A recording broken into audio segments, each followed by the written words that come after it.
दोस्तों, क्या आप जानते हैं कि सीएनजी भरवाते वक्त आपको गाड़ी से नीचे उतरना क्यों पड़ता है? या फिर क्या कोई आइडिया है कि सांडे का तेल असल में होता क्या है? अच्छा, ये तो बताओ कि एक टूथपेस्ट ट्यूब से हमेशा पेस्ट इस मस्त से पैटर्न की शेप में बाहर कैसे आता है? ये मिक्स क्यों नहीं होता? अगर नहीं भी पता तो भी कॉम्प्लेक्स लेने की जरूरत नहीं, क्योंकि अगले कुछ मिनटों में बता जाऊंगा ऐसा बहुत कुछ जो बना देगा आपको पहले से ज्यादा सजग और समझदार भी। तो हो जाइए तैयार एक बार फिर और बांध लीजिए अपनी अपनी कमर पेटियां। बिना आपका कीमती वक्त जाया किए शुरू करते हैं आज का ये रोमांचक सफर। Factified. Facts on your face. Fact number 1। दोस्तों, हमारे शहरों में सीएनजी गाड़ियां बहुत पॉपुलर हैं। गांव में अभी नहीं है क्योंकि सीएनजी पंप्स ही नहीं है। खैर, आपने अगर कभी किसी सीएनजी गाड़ी में सफर किया होगा तो आप जानते होंगे कि फ्यूल स्टेशन पर सीएनजी भरवाते वक्त आपको गाड़ी से उतरना पड़ता है। तो क्या कभी सोचा है कि जब पेट्रोल भरवाते टाइम ऐसा नहीं करना पड़ता, फिर सीएनजी में ऐसा क्यों है? अगर नहीं तो बता दूं कि ये एक सेफ्टी प्रिकॉशन है, क्योंकि दोस्तों अपने यहाँ ज्यादातर गाड़ियों की सीएनजी किट्स कंपनी फिटेड नहीं रही हैं और ऐसे में रिफ्यूलिंग के टाइम गाड़ी में लोगों के हिलने से कोई गड़बड़ ना हो जाए, इसलिए गाड़ी को खाली करवा के रिफ्यूल करवाने का रिवाज चल पड़ा। इसके अलावा बता दूं कि सीएनजी गैस पेट्रोल की तरह सीधे एक टंकी में उड़ेली नहीं जाती, बल्कि इसे नोजल के जरिए भरा जाता है।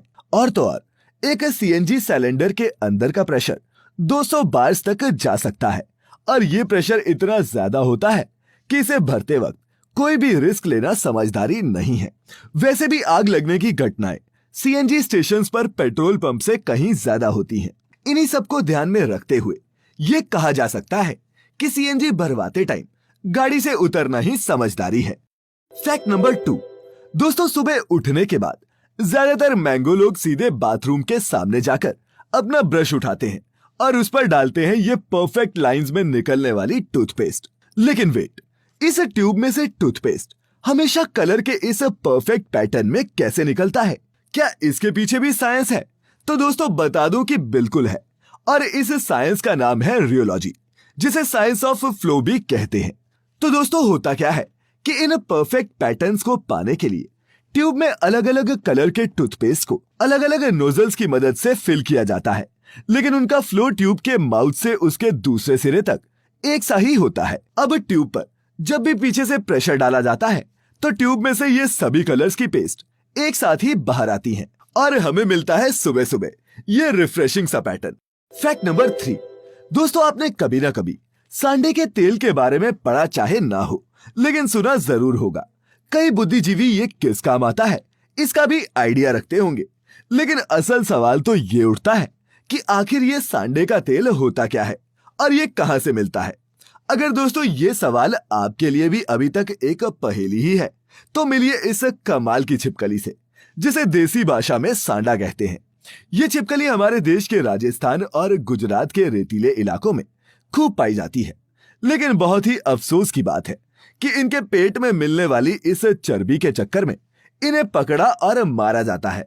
सांडा छिपकली में मिलने वाली इसी चर्बी से निकलने वाले तेल को दोस्तों सांडे का तेल कहते हैं। जहां नीम हकीम इस तेल को जादुई बताते हैं, तो वहीं डॉक्टर्स का कहना है कि ये किसी भी दूसरे एनिमल ऑयल जैसा ही है और इसमें कुछ भी खास नहीं। किसकी बात बेहतर है आप खुद समझे। Fact number 4। दोस्तों, माइकल जैक्सन के मून वॉक को तो आपने दुनिया भर के डांसर्स को कॉपी करते हुए देखा होगा, और अगर आप भी थोड़ी प्रैक्टिस कर लें तो आप भी इसे परफेक्ट कर सकते हैं। लेकिन उनका एक डांस मूव जो कॉपी करना शायद किसी के भी बस की बात नहीं थी, वो था उनका ये लीन डांस, जिसमें माइकल 45 डिग्री तक परफेक्टली टिल्ट होकर डांस करते थे। इसमें दोस्तों वो बिना किसी चीज को होल्ड किए खुद को आगे की तरफ झुका लेते थे, जो फिजिक्स के हिसाब से बिल्कुल भी पॉसिबल नहीं है, और अगर ऐसा कोई ट्राई भी करता है तो उसका अंजाम ये होगा। खैर, आपको डिसअपॉइंटमेंट होगी ये जानकर कि माइकल का ये डांस मूव एक इल्यूजन ट्रिक से ज्यादा कुछ भी नहीं था, क्योंकि एमजे के इस फैंटास्टिक लीन डांस का सीक्रेट छिपा था उन्हीं के जूतों में। जी हाँ, दरअसल परफॉर्मेंसेस के दौरान माइकल जैक्सन के जूतों में ये स्पेशल ट्रायंगुलर हील्स बनी होती थी, जो वो स्टेज पर एक खास जगह पर खड़े होकर नीचे मेटेलिक पेग्स में फंसा लेते थे और इस तरह उन्हें मुंह के बल टिल्ट होने की सपोर्ट मिल जाती थी। लेकिन ऐसा नहीं था कि इसमें सारा कमाल जूतों का ही था, क्योंकि 45 डिग्री तक शरीर को झुकाने में बहुत ही ताकत और फ्लेक्सिबिलिटी की जरूरत पड़ती है, जिसके लिए माइकल अपनी टीम के साथ घंटों रिहर्सल करते थे। Fact number 5। दोस्तों, दुनिया में ऐसे कई जहरीले सांप हैं जो अगर इंसान को डस लें तो पानी तक ना मांगने दे। लेकिन क्या आपने कभी सोचा है कि तब क्या होता होगा जब एक जहरीला सांप दूसरे जहरीले सांप को काटता है? अगर नहीं सोचा तो आज मुहूर्त अच्छा है। खैर, बता दूं कि एक ही प्रजाति के सांप आमतौर पर एक दूसरे को नहीं काटते, और काटते भी हैं तो उन पर जहर का कोई असर नहीं होता, क्योंकि उसी कंपोजिशन का जहर वो खुद भी प्रोड्यूस करते हैं। दूसरा सिनेरियो ये हो सकता है कि दो अलग अलग प्रजाति के जहरीले सांप एक दूसरे को काट लें और वेनम इंजेक्ट कर ले। अब इस केस में क्या होगा कि जिसका भी वेनम यानी कि जहर ज्यादा जहरीला होगा वो दूसरे सांप को मार देगा। अब जैसे अजगर यानी कि पाइथन में जहर नहीं होता, तो उसे कोई कोबरा बाइट कर दे तो अजगर की मौत पक्की है। तो कुछ समझे। Fact number 6। दोस्तों, कोरोना महामारी के दौरान इस पल्स ऑक्सीमीटर की डिमांड मार्केट में बहुत बढ़ गई थी, क्योंकि ये घर बैठे बैठे कोरोना के मरीजों को उनकी हार्ट बीट और ऑक्सीजन लेवल बताने का काम कर रहा था। इसे इस्तेमाल तो सबने किया, लेकिन क्या किसी ने ये सोचा कि ये छोटा सा डिवाइस हमारी बॉडी में कितनी ऑक्सीजन है इसका पता कैसे लगाता है? नहीं सोचा तो भी बता दूं कि एक पल्स ऑक्सीमीटर के दो जरूरी इंटरनल कंपोनेंट्स होते हैं। एक होता है लाइट सोर्स और दूसरा है फोटो डिटेक्टर। और आप तो जानते ही होंगे कि हमारी बॉडी के अलग अलग हिस्सों में खून के जरिए ऑक्सीजन पहुंचाने का काम हीमोग्लोबिन ही करता है, लेकिन हीमोग्लोबिन के सभी मॉलिक्यूल्स ऑक्सीजन कैरी नहीं करते। इसके अलावा एक ऑक्सीजन कैरिंग हीमोग्लोबिन और बिना ऑक्सीजन के हीमोग्लोबिन दोनों ही अलग अलग कलर यानी कि वेवलेंथ की लाइट को एब्जॉर्ब करते हैं। अब होता क्या है कि लाइट सोर्स आपकी अंगुली पर लाइट डालता है और फोटो डिटेक्टर ये पता लगाता है कि अगर 100 हीमोग्लोबिन के मॉलिक्यूल्स निकले हैं तो उनमें से कितने बिना ऑक्सीजन के थे, और इसी के आधार पर ऑक्सीमीटर के डिजिटल पैनल पर आप अपना ऑक्सीजन सैचुरेशन लेवल देख पाते हैं। हार्टबीट बताना तो एक ऑक्सीमीटर का कॉम्प्लीमेंट्री काम है बस। Fact number 7।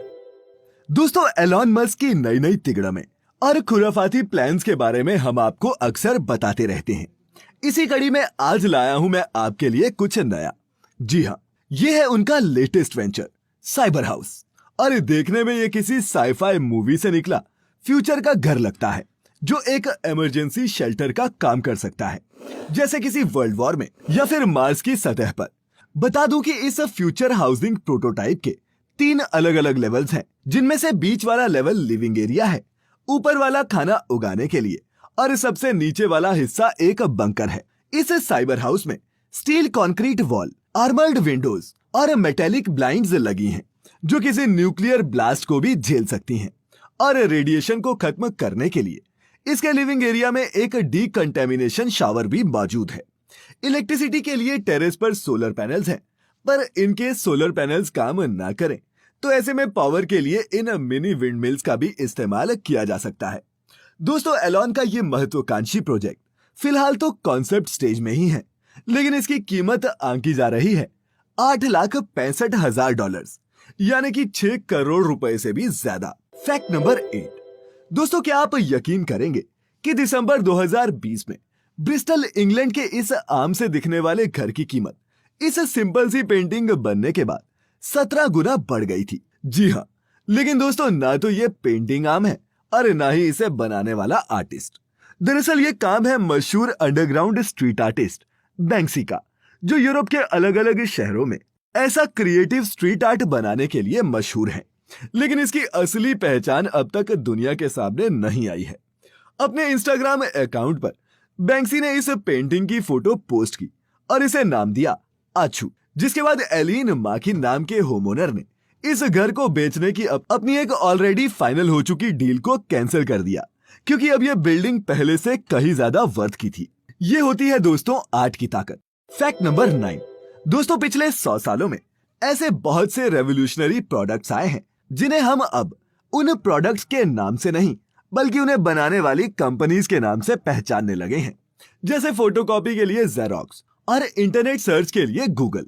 सर्दी के ठंडे दिनों में चाय गर्म रखने के काम आने वाली थर्मस को भी इसका ये नाम इसे बनाने वाली कंपनी थर्मस LLC से ही मिला था। लेकिन दोस्तों, ऐसे बेहद पॉपुलर ब्रांड्स के साथ होता क्या है कि उनके ब्रांड नेम का दुनिया में इतना इस्तेमाल होता है कि वो उस पर अपना ट्रेडमार्क ही खो देते हैं और वो ब्रांड नेम एक ब्रांड नेम नहीं बल्कि किसी प्रोडक्ट के लिए एक जेनेरिक टर्म बनकर रह जाती है।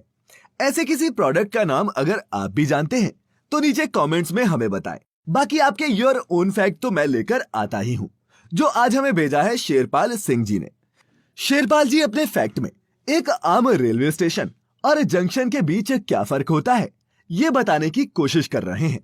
तो दोस्तों, जहां रेलवे स्टेशन किसी रेल रूट पर स्टॉपेज के लिए इस्तेमाल किया जाता है, वहीं जंक्शन एक ऐसा रेलवे स्टेशन होता है जहां 2 से ज्यादा रेल रूट्स आपस में मिलते हैं। जैसे कि मथुरा जंक्शन, जहां देश में सबसे ज्यादा 7 रूट्स आपस में मिलते हैं।